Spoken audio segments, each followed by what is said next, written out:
Nej, men nu är det ungefär ett år sedan, i december 2023, som de svenska fredsorganisationerna fick beskedet att stödet till oss dras in. Det ser vi ju som ett jättehårt slag för att tysta helt enkelt kritiska röster. Vi ska komma ihåg att den här fredsmiljonen, som den nu kallas, har ju funnits i jättemånga år. Just för att vi har tänkt att det är viktigt att vi lägger en del av våra resurser på att faktiskt prioritera fred. Så där tror vi att det framförallt är en symbolisk fråga. Att genom att minska det stödet så signalerar regeringen att fred inte är viktigt för deras reformagenda. Narrativet som vi pumpas med just nu är att fred inte är möjligt om vi inte rustar eller om vi inte skaffar mer vapen. Men vi vet att historiskt sett har det inte sett ut så. Problemet är ju att vi inte hör vad de här fredsrörelserna har att säga. Och det är en 100-årig tradition att stödja fredsrörelser. Det är ju bort. Utan fred så blir det inget år.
Jag har precis då kommit hem från ett väldigt speciellt ställe som är Sälens högfällshotell. Det har varit en konferens som heter Folk och försvar.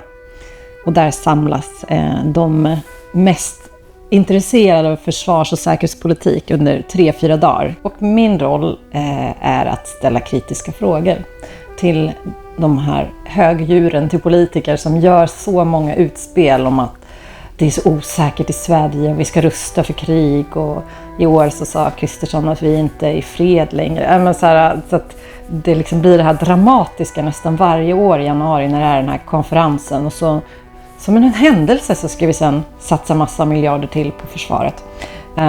Så det är väldigt speciellt att vara den enda fredsrösten där.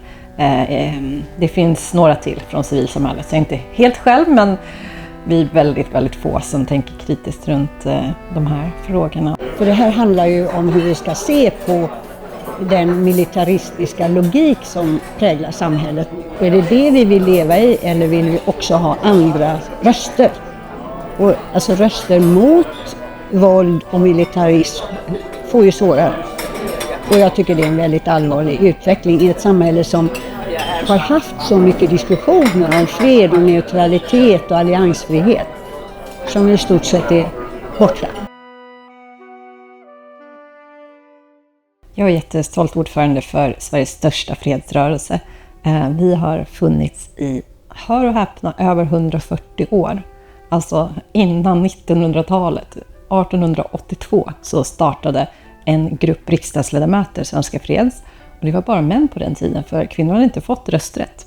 Något som var jätteviktigt för många var att det skulle finnas ett alternativ till militärtjänstgöring. Att vill man inte bära vapen. Och därför så motionerade vi och jobbade för att det skulle finnas vapenfri tjänst. Och det lyckades vi införa på 20-talet. Och det finns ju fortfarande. Så det är ju en så tydlig seger. Och vi avslöjade Boforsaffären till exempel på 80-talet. Där var en väldigt stor mutskandal. Och det är ju ofta det i vapenaffärer. Det är mycket motköp och mycket som går under bordet och så vidare. Så att det slog jättehårt. Det var Ingvar Bratt, det var en person som avslöjade fakta som jobbade där inne, som då läckte det till oss här på Svenska Freds. Också Sverige var väldigt nära på 60-talet att utveckla kärnvapen. hade ett långtgående kärnvapenprogram. Alltså det kan man ju nästan inte förstå. Vi var verkligen en del av det här kärnvapenmotståndet. Det var enormt många som engagerade sig i fredsrörelsen och vi hade liksom fredsgrupper över hela Sverige och andra fredsrörelser och det var demonstrationer. Och hade inte Sverige, eller liksom folket sagt nej, vi ska inte ha kärnvapen, då hade säkerligen försvaret utvecklat det. Och nu står vi här. Och vi har Rysslands krig i Ukraina som verkligen påverkar det svenska säkerhetspolitiken väldigt mycket och hur mycket Sverige satsar eller inte satsar på fredsbyggande och så vidare. Så ja, det är en väldigt spännande tid men också väldigt svår tid. För just nu då så har vi precis gått med i NATO och valt att upprusta. Jag har inte valt det, men våra politiker tycker att vi ska superupprusta militärt. Medan jag tycker vi ska superupprusta det fredliga liksom, försvaret.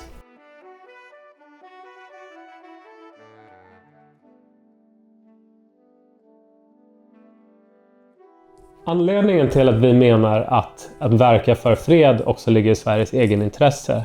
Vi lyfter fram 4 argument. För det första så är fred billigt och bra för världshandeln. Och Sverige är ett exportberoende land, så när världshandeln går bra så går även den svenska ekonomin bra.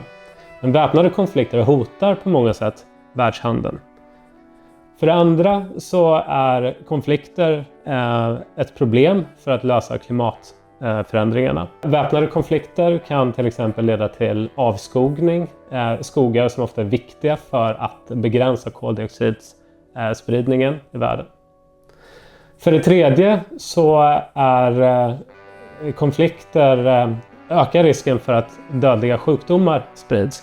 Vi vet att många farliga pandemier faktiskt startar i konfliktdrabbade områden där det råder brist på sjukvård och där många människor tvingas befinna sig på små och osanitära ytor.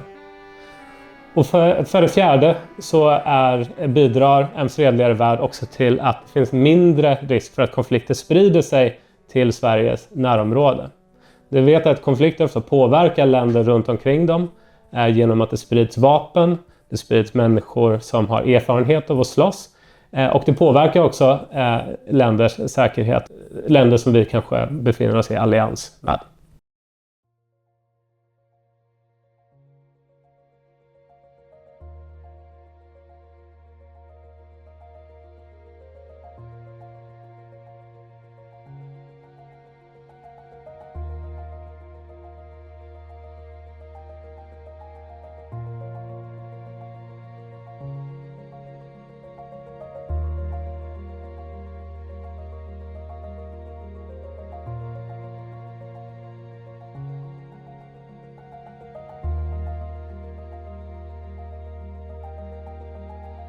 Det regeringen framförallt lyfter fram det är att Sverige har valt att omfördela det internationella stödet så att mer av pengarna går till vårt stöd för Ukrainas krig mot Ryssland istället för till konfliktlösande på mer global nivå.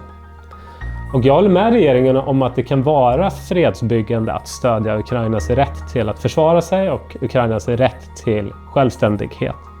Men det jag och mina kollegor ser är att det inte finns någon motsägelse mellan att å ena sidan stödja Ukraina och att också verka fredsbyggande i andra delar av världen. Snarare så är det så att det faktiskt kan gynna Ukrainas kamp mot Ryssland att också verka för att trappa ner konflikter i andra delar av världen. Framförallt konflikter som Ryssland aktivt utnyttjar för sin kamp mot Ukraina.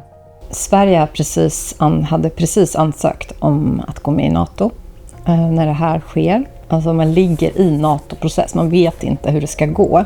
Och vi ifrågasätter både NATO-medlemskapet, vi ifrågasätter varför har det inte gjorts någon analys. Våra medlemstal växer, folk är lite upprörda att det går så snabbt. Man är rädd för det här med Ukraina, men man tycker att Sverige ska liksom stå fast i att vara militärt alliansfria. Och det ville ju inte den regeringen. Absolut inte. Så då tänker man snarare då att varför ska de här organisationerna som kritiserar oss, varför ska de få stöd? Och så otroligt problematiskt och oroväckande att man vill tysta en pluralistisk debatt om säkerhetspolitik och fred i vårt eget land. Så tolkar jag det. tyvärr. Så till och med har ju NATO, alltså Stoltenberg som var generalsekreterare för NATO tidigare, han har ju avgått nu, han har sagt att de som är emot NATO, antingen är de dåligt informerade eller också har de fått desinformation eller är de just plain bad. Så att alltså NATO ger ju själv ut signal om man vill inte ha någon kritik. Och Sverige har ju helt ställt upp på det. Det allvarliga tycker jag är när man säger att vi ska gå med i NATO för vi ska försvara demokratin. Och sen undergräver man demokratin. Det tycker jag är en väldigt obehaglig ekvation som man håller på att formulera. Det är nästan signalpolitik när man drar in stödet till oss. För det är så lite pengar för staten när man ska liksom lägga miljard efter miljard på upprustning, militär upprustning. Så man skickar ju jättestarka signaler om att fredsrörelserna, de andra verktygen som behövs för att skapa säkerhet, alltså diplomati, och avspänning, nedrustning, fredskongress, att det är inte viktigt. Det är ju det man säger, ni är inte viktiga, det är bara militära lösningar. Vi kallar inte lösningar, men det är bara militära satsningar som gäller nu. Och det är ju en otrolig förlust. I tider av den här sällan skådade upprustningen som är helt enormt stor, så är det ju viktigare än någonsin att det finns röster som kan granska och stå upp för fred. Ifall det inte finns kritiska röster så finns det ju inte heller några andra möjligheter att ifrågasätta och sådär. Så att jag tycker att Svenska Freds framförallt har en viktig position att liksom belysa att det finns andra sätt att se på det. Och därför är ju de här kritiska rösterna väldigt viktiga. Och vi har varit den organisation som har fått mest på sistone. Vi har fått typ 2,5 miljoner per år till 4 tjänster ungefär. Och det har varit helt avgörande för en liten förening som oss att ha det här stödet, att kunna skriva våra artiklar, göra vårt arbete. Det har ju varit fantastiskt att ha det. Istället för att säga upp vår personal så har vi tagit sparpengar för att klara oss.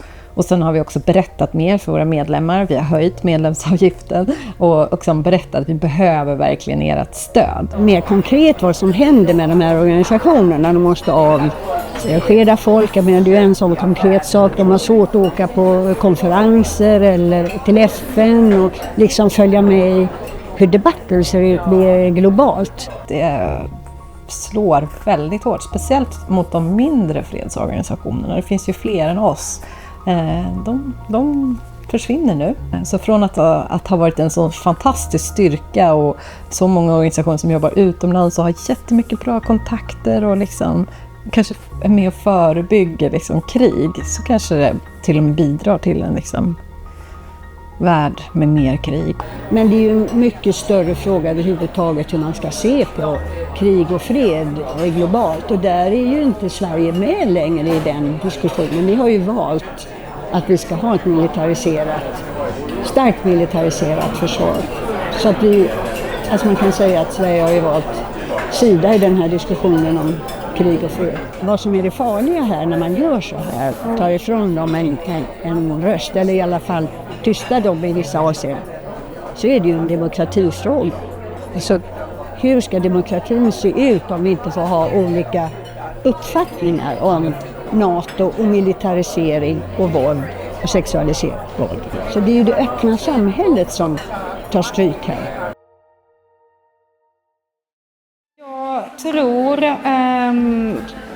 tyvärr att vi kanske inte kommer att kunna räkna med något statligt stöd, men jag kommer ju från insamlingsvärlden och räds inte av det, utan jag tror på människans förmåga att skapa saker som behöver finnas. Alltså att det kommer att finnas ett stort engagemang och ett stort ekonomiskt stöd för fredsrörelsen, även om det inte är statligt.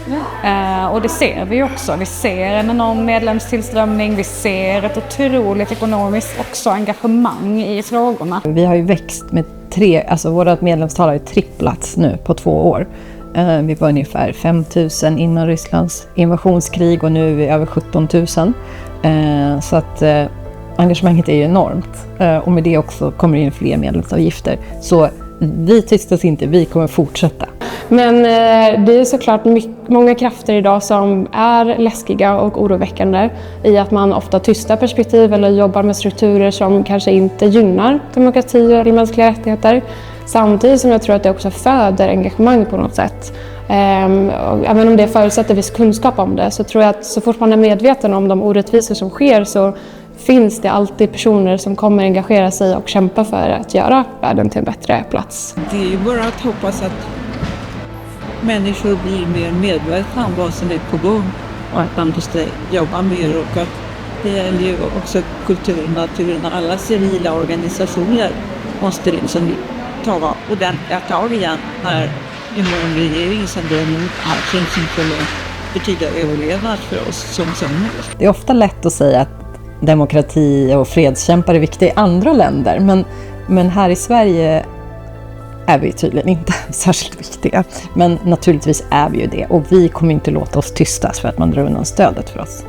Det kan inte bli någon fred om den inte kommer underifrån, om det inte finns ett engagemang hos människor i allmänhet. Det är inte någon överhet som styr att det ska bli fred, utan det måste ju vi alla hjälpas åt med. Jag ser ju hur fredsrörelsen växer sig starkare. Så att jag tror bara att den kommer att bli starkare och starkare. Oavsett om vi liksom befinner oss i hållbar fred eller inte, så är ett starkt civilsamhälle jätteviktigt för att vi ska ha en fungerande demokrati. Och i det så ligger ju fredsrörelsen också.